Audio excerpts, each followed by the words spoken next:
Hey guys, welcome back to my channel.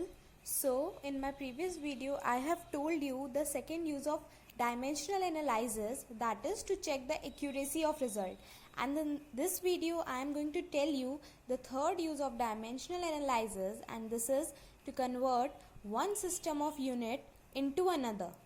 Okay, so हम जानते हैं कि फिजिकल क्वांटिटी दो चीज़ों से मिलके बनी होती है, एक होती है न्यूमेरिकल वैल्यू और एक होती है यूनिट. सो हम लिख सकते हैं कि जो फिजिकल क्वांटिटी है उसमें अगर n1 u1 है और अगर मैं इसको दूसरी क्वांटिटी में चेंज करूंगी दैट इज n2 u2, तो ये आपस में ना इक्वल होंगी. ठीक है, अब ये कैसे इक्वल होंगी? फॉर एन एग्जाम्पल मैंने लिया 1 kg. 1 kg को मैंने ग्राम में चेंज किया तो ये हो गया 1000 gram. So here 1 is n1, kg is u1, 1000 is n2 and gram is u2. So इसका जो मतलब है वो एक ही है, चाहे मैं 1 kg लिखूँ चाहे मैं 1000 ग्राम लिख लूँ, बात एक ही होती है. ऐसे ही मैं यहाँ लिख सकती हूँ कि जो हमारी फिजिकल क्वांटिटी है वो इक्वल है n1 u1 के, एंड जो हमारा n1 u1 है वो इक्वल है n2 u2 के. ये मैंने अभी नीचे आपको प्रूफ करके दिखाया है. सो इधर से मेरा एक फॉर्मूला निकल सकता है, हमने ये लिखा हुआ है. ठीक है, अब अगर मुझे इसमें से n2 निकालना है तो n2 मेरा आ जाएगा n1 u1 अपॉन u2. ठीक है, तो n1 को हम ऐसे ही रखेंगे. अब ये जो u है, u हमारी यूनिट है और यूनिट में हमारा मास भी आ सकता है, हमारी लेंथ भी आ सकती है और हमारा टाइम भी आ सकता है. ठीक है, तो यूनिट में मास, लेंथ और टाइम कुछ भी आ सकता है. तो इसका एक फॉर्मूला है जो एनसीईआरटी में गिवन है.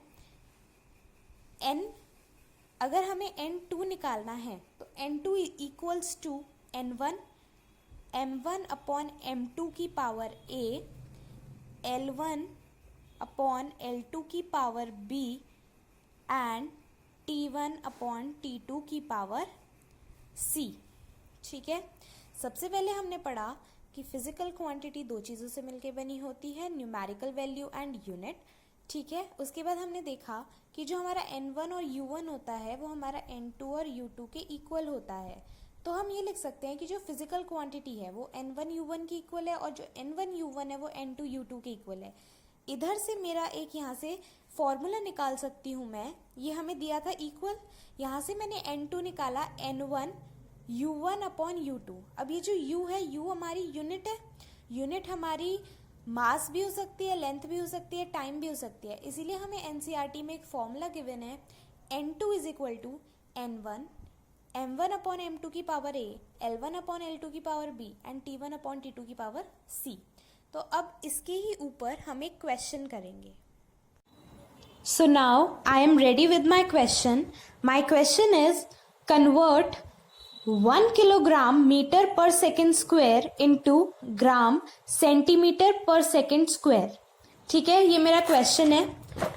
अब हम अपने फॉर्मूले पे आते हैं. हमारा फॉर्मूला था n2 is equal to n1 m1 upon m2 की power a, l1 upon l2 की power b and t1 upon t2 की पावर c.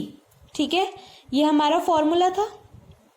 अब n2 हमें निकालना है और n1 है हमारा 1.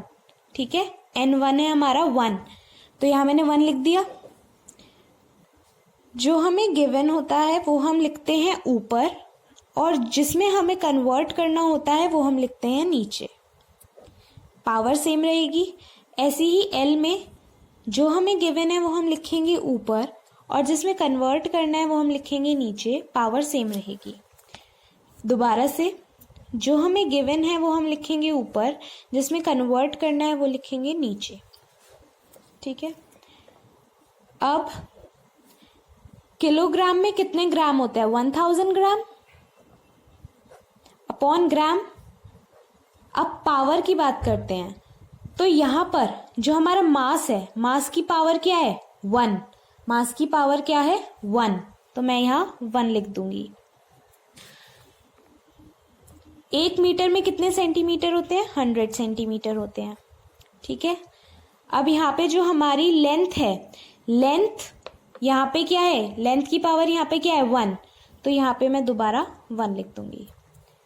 टाइम, टाइम हमारा दोनों जगह सेकंड में ही है, तो टाइम तो हमारा ऐसे ही रहेगा। अब यहाँ पे सेकंड में जो यहाँ पावर दी है वो पॉजिटिव दी है, ठीक है, क्योंकि हमने यहाँ पर यूज किया है। लेकिन अगर हम यहाँ पर यूज ना करें तो इसकी पावर किस में होगी? माइनस में, तो हम यहाँ -2 लिख देंगे। अब यहाँ पे हम ग्राम से ग्राम कट कर सकते हैं, सेंटीमीटर से सेंटीमीटर कट कर सकते हैं और सेकंड से सेकंड कट कर सकते हैं।